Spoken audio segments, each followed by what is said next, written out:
Lonnie, why don't you come up here? Shay? Yeah. Nice to meet you. I'm Chris. We've met before. It's been a while, but yes. Yes. Well, welcome, and we're glad you could be here. Good. Nice to meet I you. understand you're going to say a few words. Oh, yep. You want to come up here and Sure. just hang out with me until we get to you? I'm doing fine. How are you doing? Excellent. Yeah. Well, Lonnie Berkman is with me today, Assistant Director of Transportation with our Public Works Department, and he, along with Shay Svoboda, who's with the Lincoln Young Professionals Leadership Council. Yes. Is that what it is? Yes. Okay. And we are here today to let you know that the future is here in our hometown. The future is here in so many different ways, but this is a good illustration that will bring that home to you. Innovation doesn't happen by itself, as you know. It requires disruption of the status quo. Innovation is taking a measure of risk, and innovation is exploring new ideas. Innovation is the province of the bold.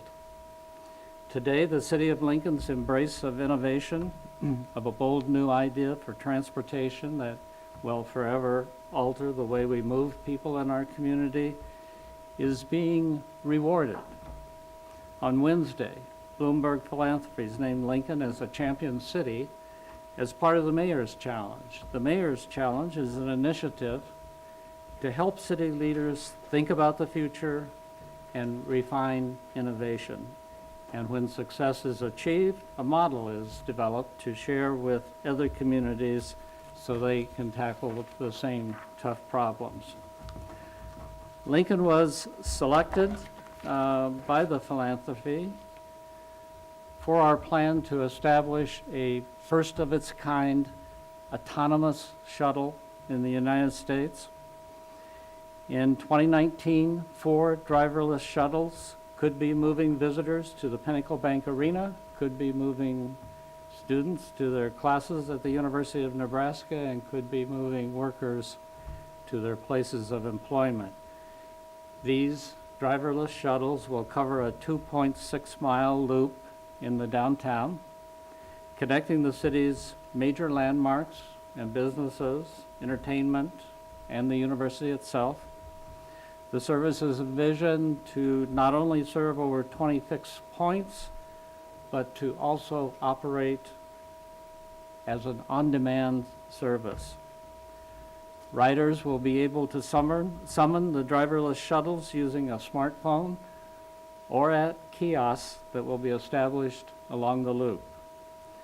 The app will then guide riders to the nearest safe point where they can board the shuttle. When ultimately implemented, autonomous shuttles will have a major impact not only on Lincoln, but will serve as a model for the rest of the nation and possibly the world. The excitement behind autonomous shuttles is in part because Lincoln and many cities across the U.S. are experiencing increased traffic in their downtown area, leading to poor air quality and acting as a barrier to the investments meant to attract community visitors. Lincoln is more fortunate than most. We're getting out ahead of the problems. Our traffic congestion is minimal and air quality meets federal standards. But that will not long be the case as Lincoln continues to grow and more people choose to live and work in the downtown area. So it's good to be getting ahead of problems. Driverless shuttles will lessen reliance on personal automobiles, reducing transportation costs for residents and visitors while positively impacting traffic congestion, air quality, and the future need for additional downtown parking. With 40,000 plus jobs in the area, Lincoln's downtown is obviously an important driver of economic growth in the community. The driverless shuttles will keep our economic engine humming. Bloomberg Philanthropies recognizes the amazing potential of our project to serve as a model for other cities. They can use driverless shuttles to solve their traffic challenges. The charity is investing up to $100,000 in technical assistance to help us launch a test program over the next 6 months. We will be competing with other champion cities to determine which cities will be awarded up to $5 million towards the development of their groundbreaking ideas. Lincoln's selection as a champion city is a testament to the types of investments and partnerships that are making our city a leader in innovation. Driverless shuttles need a strong fiber network in order to operate.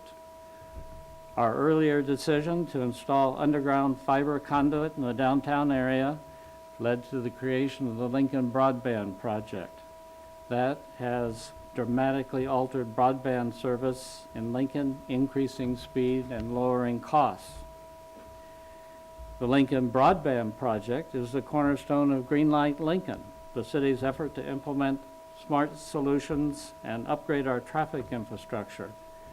Now, Greenlight Lincoln will also serve as a nerve center of the new driverless shuttle system. Our community investment in a few hundred thousand dollars has helped touch off, obviously, a technology explosion that is creating new opportunities and new economic growth each day. One innovation leads to the next. Over $2 billion in public-private partnerships in Lincoln over the last decade have led to unprecedented prosperity in the city. The Autonomous Transportation Project is yet another example of how public and private sector can create additional community value. Our world is changing rapidly, and it is changing in ways unimaginable even a few years ago. We know it, even if we don't consciously acknowledge it.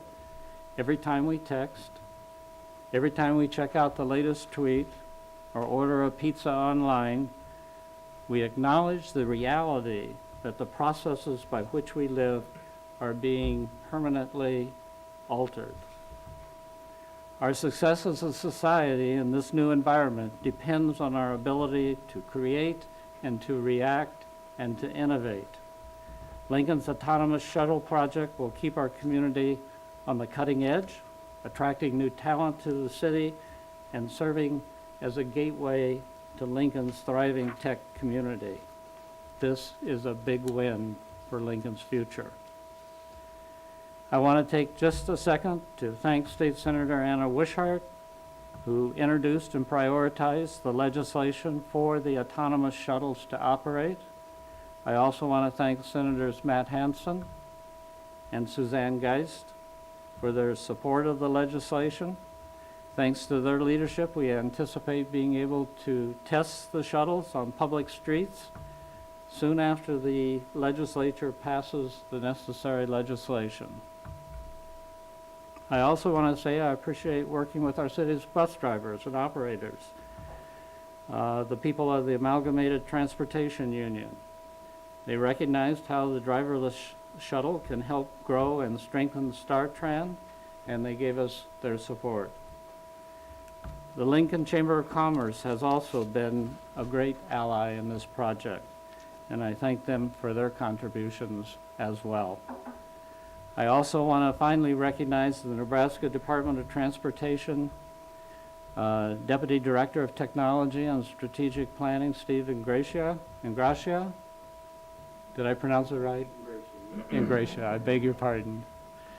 We are ingratiated to you, I guess. Anyway. We look forward to working with NDOT, as we always do. They've been a great partner time after time also, and the Department of Motor Vehicles on this project.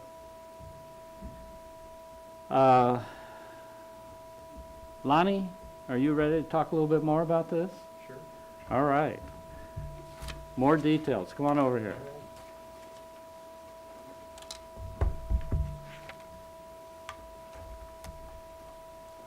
Well, good morning. I'm Lonnie Berkman, the Assistant Director of Transportation for the City of Lincoln, and I think despite some of our recent weather the last couple days, today is still yet another great day to be in the City of Lincoln. Just wanted to provide you with some brief additional detail on the grant proposal that we were selected for, maybe a little bit more insight about the project. And after we get done kind of walking through some of the details and with Shay, we can probably do some Q&A. In that regard, I did want to mention some other folks that are here today that have been kind of part of this team. Most of those folks in the back of the room have actually touched this project in one form or another. David Young, who's kind of been part of our transportation innovation sensation, I call it, that we continue to build here at the city. Mike Davis of StarTran, of course, intimately involved. Barb Bear, who helps us kind of put the bow tie on these grants, is awesome with these submittals, and in this ultra competitive sort of world we live in and competing with these other world-class cities, those submittals are really important when you get selected for things like this, so we're very appreciative of your talents.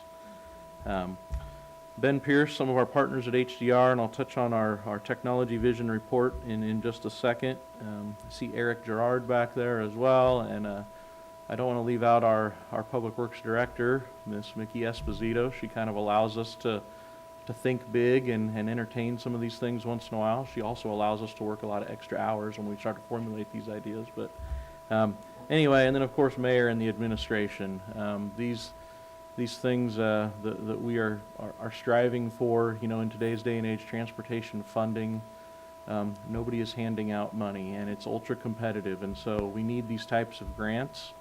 We've got a lot of work to do yet, but as we try to submit for things like this, it's really cool to be part of a group and sort of an A-team that is really super innovative, and it just shows you how ultra competitive the city of Lincoln is when we're one of 35 cities out of 320 some submittals in the U.S. So it's pretty awesome.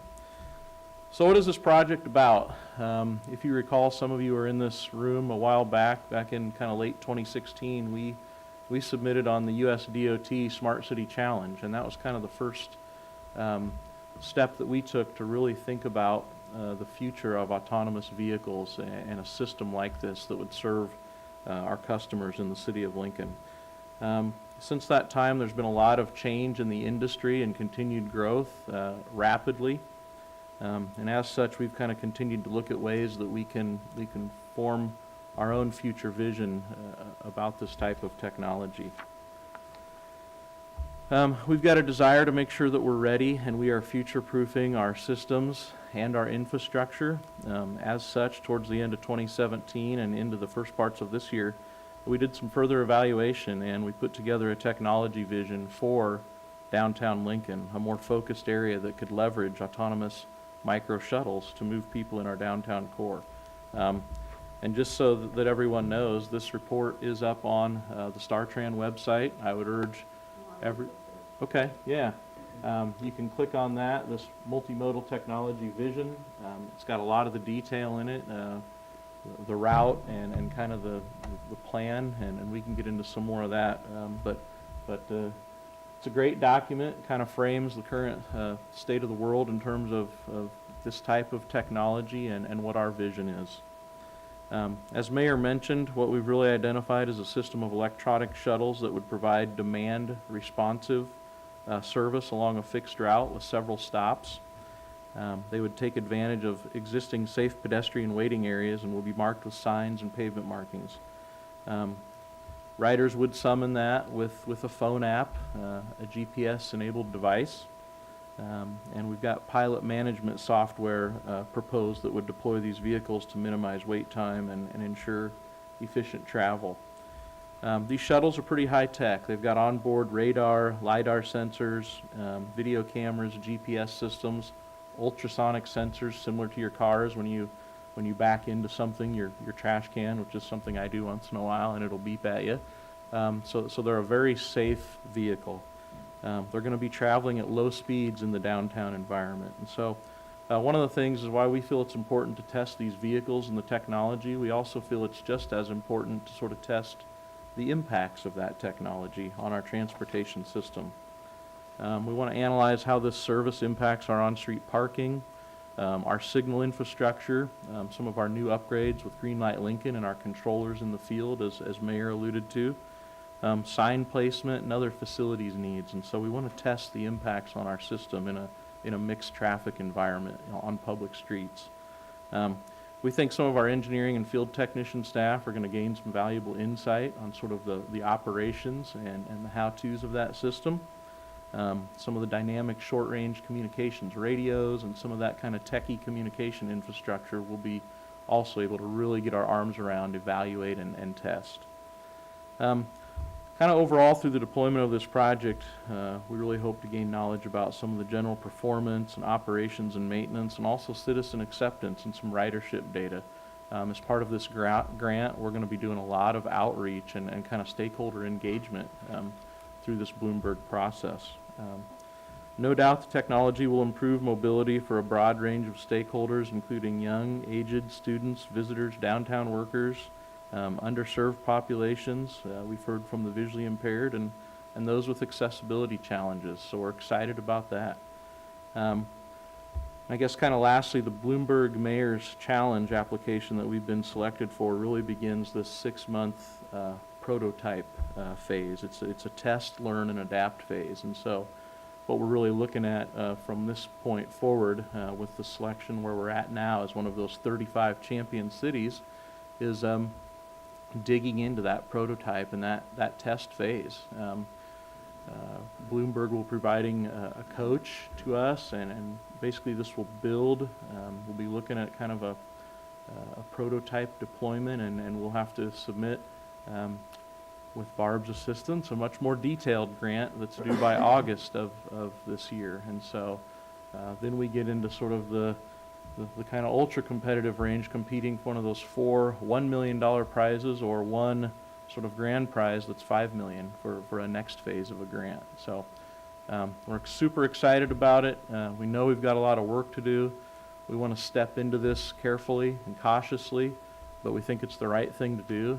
This technology is coming. We want to future-proof our systems. And with that, I'll turn it over, and then maybe we can do some Q&A.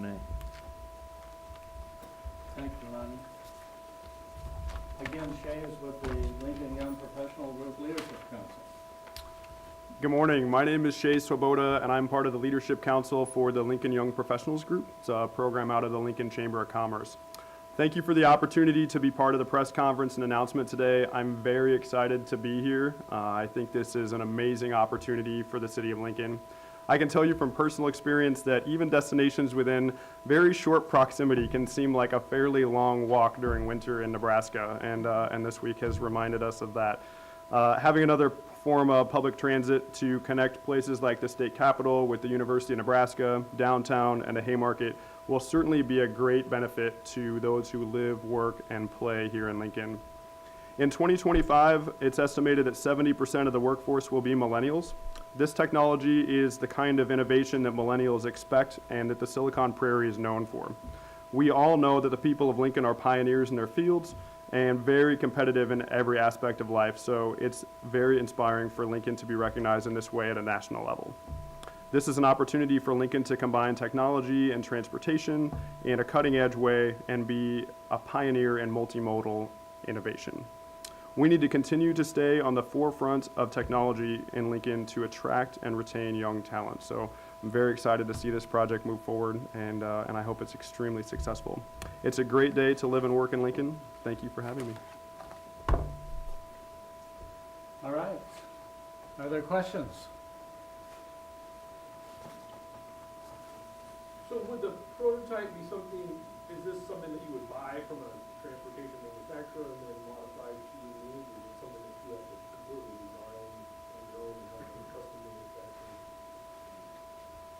Yeah, what we're looking at for this prototype as part of the grant, and really even a future phase of a project, is to lease vehicles from a vendor. We'll have to develop a procurement package.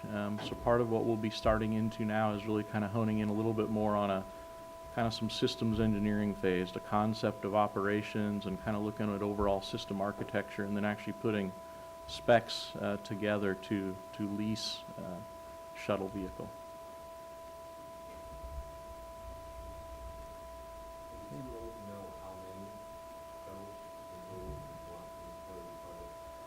Well, as far as the grant and with Bloomberg and what we're required to do as part of a test phase for this prototype, we'd really be looking at just getting one test vehicle here.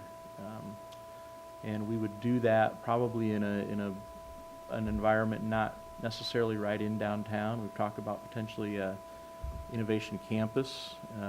We would do that for just a period of days, basically, to test some of the technology and as part of doing some of the outreach. The broader vision plan that you'll see on the website really kind of looks at a system of 4 to 5 shuttles that would operate in the downtown, and that was kind of the number that was identified based on sort of typical headways and to provide enough service and ridership to operate. So that's kind of the number we're thinking. Again, funding dependent and where we head next. What would be the earliest that you would anticipate there could be a shuttle like on the ground potentially testing with people? If it's even at the innovation campus, or like, what do you anticipate? Yeah, so the initial part of the Bloomberg grant and then what we would be required to do prior to August with some of that testing would actually happen sometime this summer and into the fall as we submit that next more detailed grant application. A rollout of a larger system, again, funding dependent, and what we're able to shake out with some of those systems and the procurement would most likely be in probably a spring to summer of 19 as far as the downtown area. It's a long time to hold your breath, isn't it? Is the range of the vehicles exclusively downtown, or how far can they go out? So what we've wanted to do as part of this initial phase, is have it be on a fixed route. So the route that we showed, if maybe you could pull that up again, we've got designated potential stopping areas. It would still be a demand responsive system that would work on the app. So the shuttles would not necessarily stop at each of these identified locations, but the route that they would travel on would be in that clockwise fashion in the downtown. So we'd just really be looking at those 4 to 5 shuttles on that specific route. And that's really due to, we've got to deploy a little bit of I mentioned the short-range communication radios, some of the equipment at the signalized intersections. These routes go through about 20 traffic signals, and so there's a good way that we can tie the system with them so these shuttles actually understand the current, it's called SPAT, the signal phase and timing information of the signal, so they will know lights green, lights red, that kind of thing. So would the shuttles have like a pre-programmed route that each shuttle would stop at a certain spot, or would users with their smartphone be able to tell the shuttle where they want to go? Yeah, the latter. Basically, the algorithms in the management software with the application would be able to tell if someone was bound for West Haymarket versus the university, and it would try to basically optimize the route and the time with people getting on and getting off along that fixed route. Yeah. Are the shuttles, are they like green vehicles? I mean, they don't look like they're probably gas powered. No, they're electric. Like Yep. electric. Battery vehicles powered. that have Yep. a charging port? Like, do they have a homing device somewhere where they need to go and? Yeah, exactly. So we'll be maintaining and recharging those at the downtown StarTran station, at the maintenance facility there. So at night or during inclement weather or other things, that's where they will be parked and sort of being cleaned and recharged and ready to go for the next day. So is doing this, so you've got up to $100,000 to do the prototype testing. I'm assuming that doing this on a permanent basis is dependent on getting further grant funding from? It would be, And yes. then assuming once the grant funding runs out, would we put into the budget as a budgeted item to continue this program, or? Yeah, potentially. I think that's part of the evaluation and what we want to dig into. We've discussed, probably a variation of, what would the fare be? We'd look at maybe supplementing future system like this with some ridership fare. Is it $1 a ride? Is it 50 cents a ride? Is there a monthly unlimited type setup. We've also talked about working with some private partners on marketing and advertising, and maybe someone wants to wrap one of these shuttles. And so I think there's a lot of opportunity, both sort of chasing a lot of the available grants that are out there for this type of technology now, but also looking at some public-private partnerships to help fund that. And then how big are they? I mean, how many people can they? Most of what we're seeing is kind of probably anywhere from a 6 or 8 people on the small end to 12 to 14 on the larger scale. They do have sort of bench seating in them, and there's standing room as well. So there's some variation again depending on make, model, and what we would end up with, but that's kind of the general fit.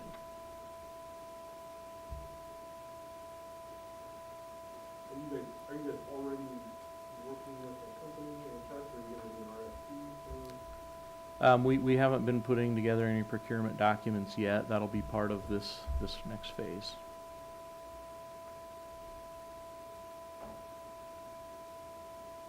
You'll have to do kind of figure out how these things work. Yeah. technically. So how does the wires in the ground and broadband in the ground relate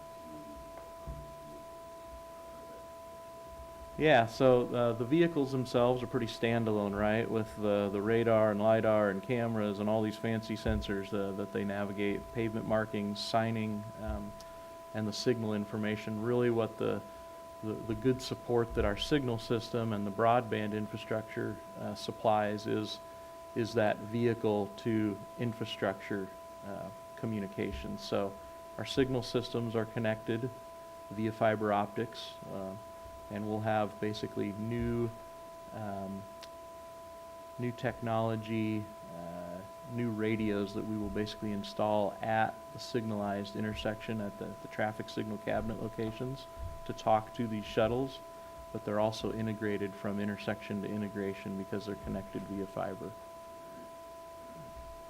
and there are 2 pilots for these vehicles, or one on the inside, take over and case things happen, and there's one at a command center, is that right?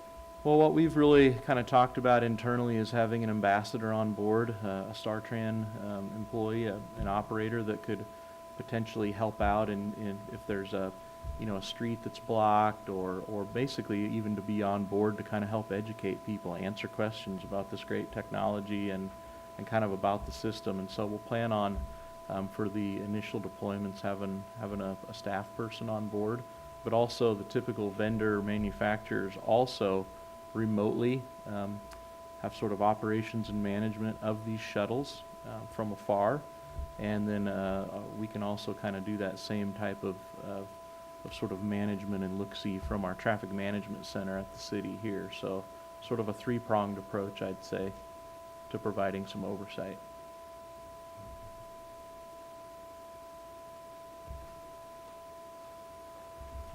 Okay, you good to go?